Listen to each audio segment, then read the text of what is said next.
Magandang araw mga senior citizens. Sa araw po na ito ay pag-usapan po natin ang payout schedule sa 3,000 pension sa August 11 po magaganap.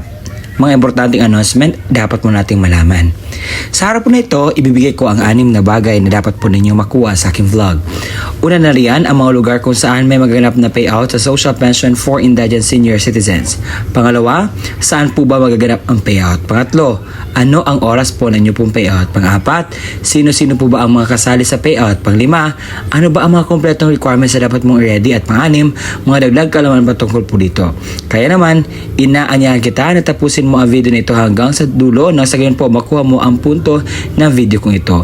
At kung ikaw ay bago pa lang sa aking YouTube channel at naghahanap ka ng mga contents para sa mga benepisyo ng ating mga senior citizens at iba pa, paki-subscribe at follow po ng aking Facebook page at YouTube nang sa gayon po ay maging updated po kayo sa anumang i-upload ko po dito at hindi ko napapatayin pang oras na pag-usapan ng bagay nito. Ang una po sa ating listahan ay ang Bohol. Dahil meron po magaganap na payout sa social pension sa Barangay Cambaol Covered Court, Alicia, Bohol sa August 11, 2026, alas 10 po ng umaga.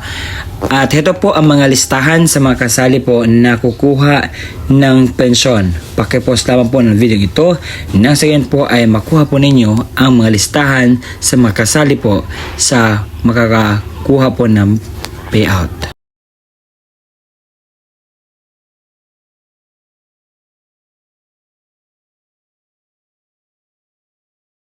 Habang postpone naman po ang payout sa Dalupirip, sa Tinungdan, Gumatnang at iba pa dahil po sa calamity. Sa munisipalidad ng Caibiran ay meron po maganap na payout sa social pension sa third quarter. Sa August 11, 2026, sa alauna ng hapon ang Gindulangan, Palengke at Palanay. At sa alas 3 po ng hapon ang Victory at magaganap po ito sa Caibiran Gymnasium. Sa San Simon, Cagayan de Oro ay meron po magaganap na payout sa social pension sa third quarter po sa August 11, 2026 sa 8 tanghali at magaganap po ito sa Baikingon Covered Court. At ito po ang mga listahan sa mga kasali po na kukuha ng pension payout.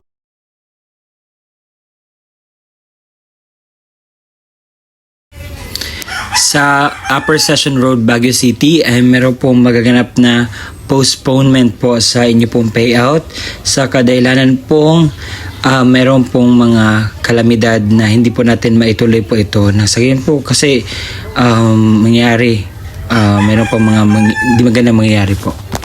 Sa probinsya ng Cagayan, sa munisipalidad ng Rizal ay meron po magaganap na payout sa social pension sa third quarter 2026. Sa barangay at venue po sa umaga sa Duyon, Batut, Siniking, Linosi. Maghanap po niyo pong payout sa Maluweg Gymnasium. Sa hapon naman, Anaguan, Poblasyon, Bato at Mabang. Maghanap po ang inyo pong payout sa Maluweg Gymnasium. Ang laging tanong at tinatanong sa akin kung legit ba itong payout na sinasabi ko. Ang sagot po nito ay oo naman po. The active social pension law in the Philippines is Republic Act number 11916, which is amended Republic of 1994, providing a monthly stipend managed by Department of Social Welfare and Development or DSWD na magkaroon po ng 1,000 per month. At sa puntong ito, pag-usapan natin ang requirements para sa social pension payout. Una, ang authorized representative or out of area. Please prepare 4 na copies of valid ID sa senior citizens and PhilSys ID with signature or thumb mark. Authorization letter with complete details, screenshot of a clear video calling showing the senior citizens an authorized representative holding an updated calendar and authorized letter. Valid ID of the authorized representative with signature and thumb mark. Sa authorized representative, please prepare 5 kopya ng original na valid ID of the senior citizens with photocopy, death certificate with complete details, warranty and release from liability form, valid ID of authorized and representative with signature or thumb mark. Kapag naman ang mismong senior citizens ang pupunta at kukuha sa pension niya, ito ang kinakailangan niyang i-ready.